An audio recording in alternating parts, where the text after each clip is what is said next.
Hedhja nga balkoni e sëmiturës në Korçë, mjekja jep detaje, nuk ka frikën e humbjes së jetës.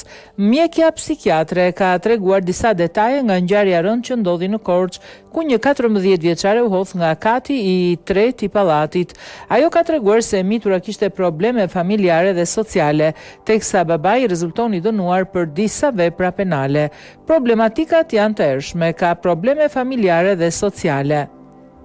Me një prind të munguar, babai me histori dënimesh për vepra penale, konflikti është që merret në mënyrë të përsëritur nga policia. Fëmijët arsyetojnë që policia mos të vi kur thirret nga nëna.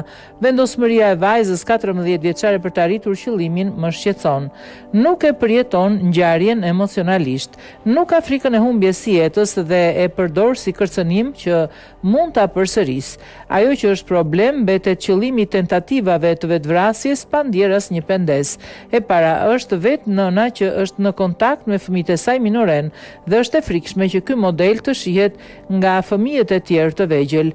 I japin të drejtë motrës për këtë veprim, por nuk duan ta humbin. Vajza thotë që unë e dua lagjen, por pa konflikte të vogla të parëndësishme. Hyj në lojë të mëdhenjtë dhe njoftimi i policisë nga ana e nënës bën që të kryej atë veprim, ka thënë mjekja psikiatre Nicole Bode.